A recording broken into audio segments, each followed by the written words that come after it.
어제 방송된 JTBC의 보도 프로그램인 사건 반장은 트로트계를 넘어 연예계 전체에 큰 충격을 안겼습니다. 방송 직후 상간녀 의혹의 핵심 당사자로 지목된 인물이 다름 아닌 가수 숙행이라는 사실이 만천하에 확인되었기 때문입니다. 논란이 확산되자 숙행 측은 즉각적인 사과문을 게시했고 현재 주력으로 출연 중이던 서바이벌 프로그램 현역 가왕3에서의 자진 하차를 공식화했습니다. 하지만 대중의 시선은 단순히 한 연예인의 일탈이나 스캔들에 머물러 있지 않습니다. 오늘 우리는 누군가를 무조건적으로 비난하거나 옹호하려는 것이 아닙니다.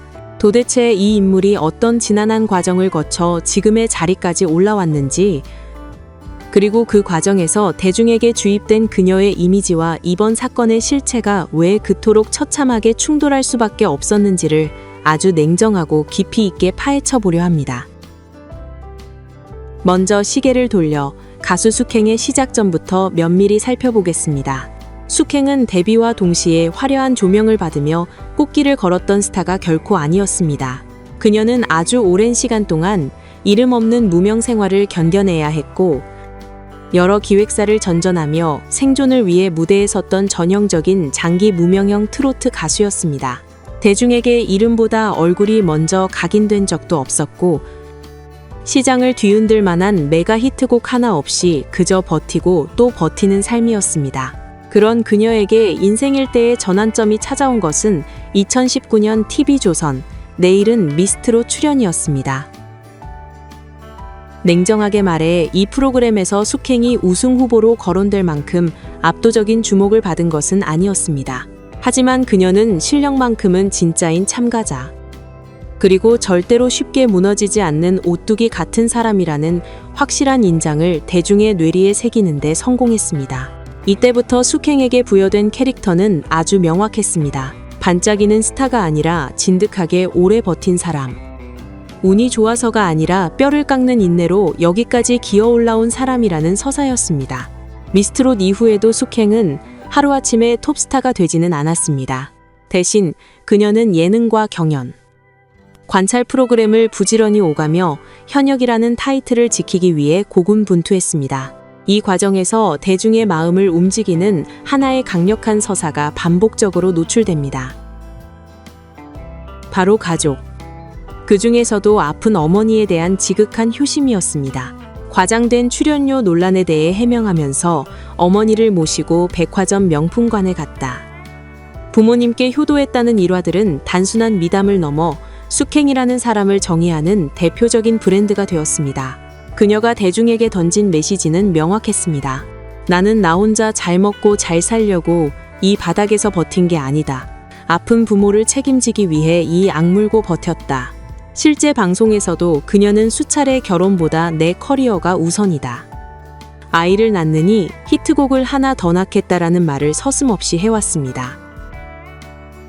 당시에는 이 말들이 유머 섞인 농담처럼 소비되었지만 사실은 그녀의 삶이 지향하는 방향성을 보여주는 선언과도 같았습니다.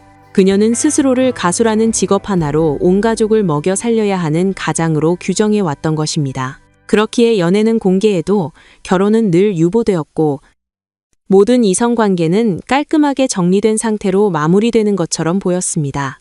이것이 바로 그동안 숙행의 이미지가 무너지지 않았던 결정적인 이유였습니다. 연애는 방송을 위한 콘텐츠였고 사생활은 철저히 관리되는 영역이었으며 책임이 따르는 위험한 선은 절대 넘지 않는다고 믿었기 때문입니다. 하지만 이번 사건을 기점으로 그 견고했던 믿음의 경계가 처참하게 무너져 내렸습니다. 나는 억울한 피해자다. 나는 잃을 게 너무 많은 연예인이다. 부모님의 생계를 책임져야 한다. 이번 논란 직후 그녀가 내놓은 이 해명들은 사실 처음 나온 말이 아닙니다. 오히려 지난 수년간 그녀가 쌓아올린 효녀가장 이미지의 연장선에 있는 말들입니다. 그래서 대중이 느끼는 배신감과 논란의 크기는 더욱 거대하게 다가옵니다. 이것은 갑자기 튀어나온 돌발 사고가 아니라 지금까지 철저하게 기획되고 유지되어 왔던 방송용 캐릭터와 감춰져 있던 현실이 처음으로 정면 충돌한 순간이기 때문입니다. 이제 우리는 그녀의 과거를 다시 복기해봐야 합니다. 그동안 숙행을 둘러싸고 있었던 크고 작은 잡음들.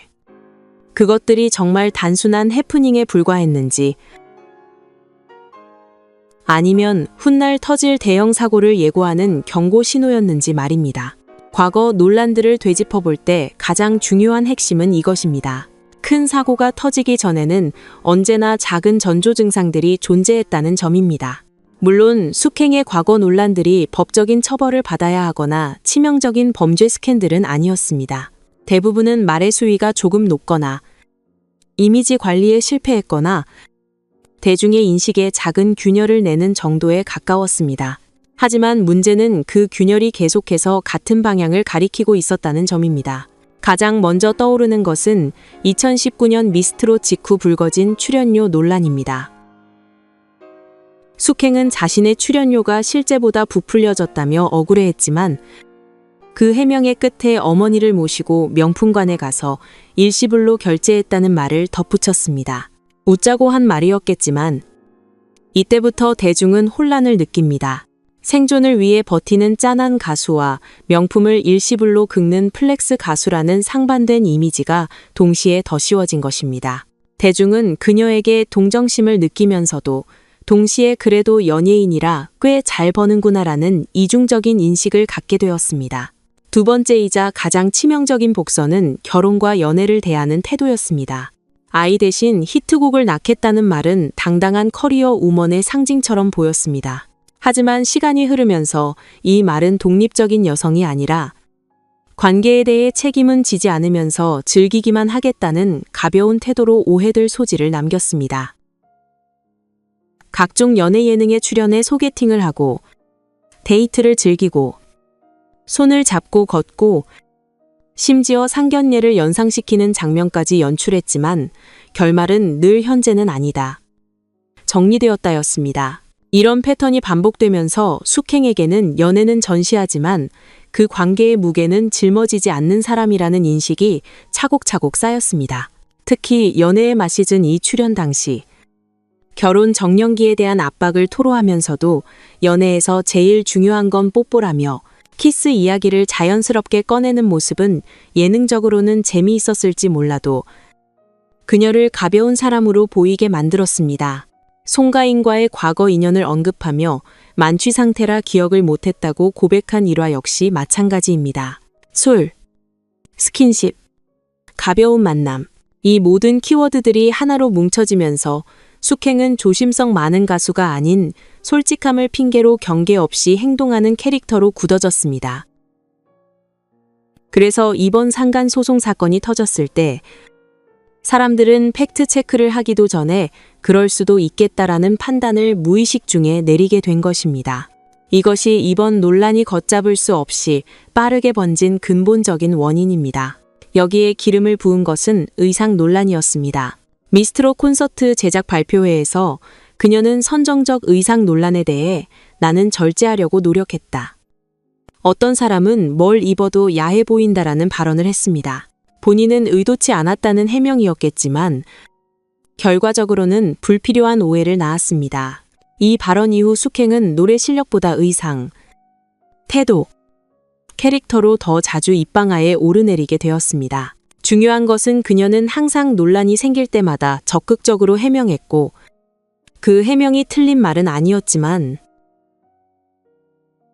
그 과정에서 대중의 시선은 싸늘하게 식어갔다는 점입니다.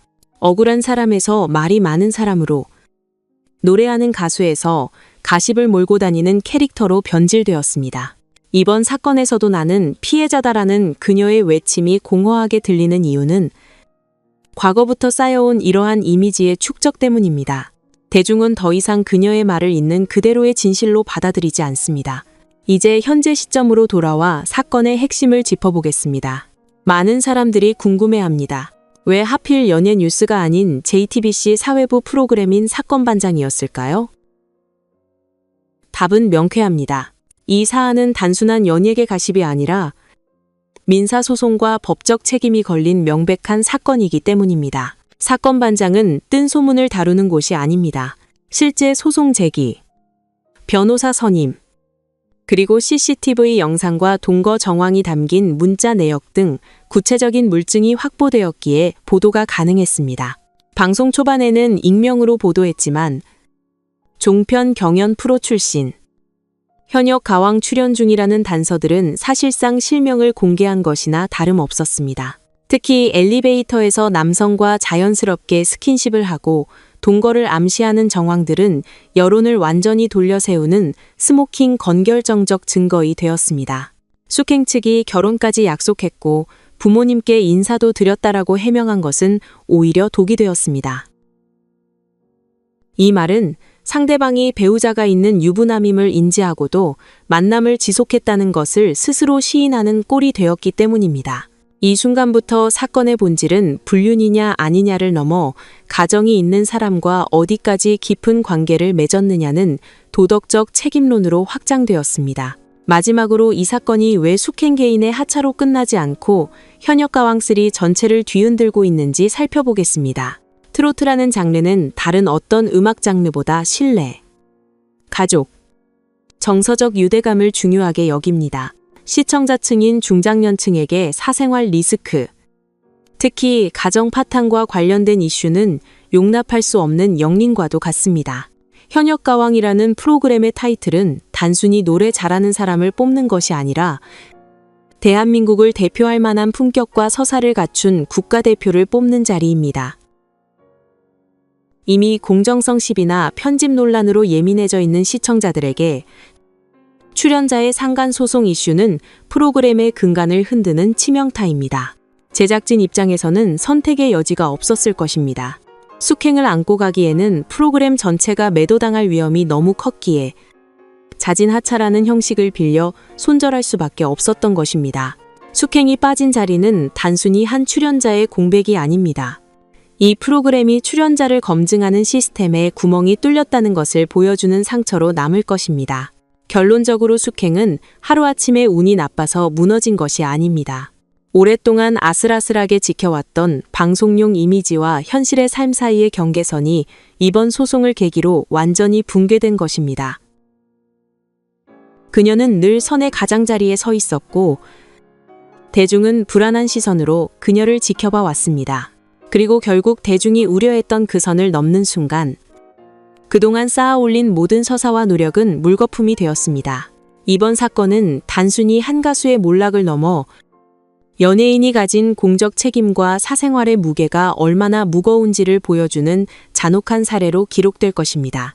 이제 판단은 시청자의 몫으로 남겨졌지만 한번 돌아선 대중의 마음을 되돌리기에는 이 파문이 너무나도 크고 깊습니다. 당분간 트로트계는 이 충격에서 쉽게 벗어나지 못할 것으로 보입니다.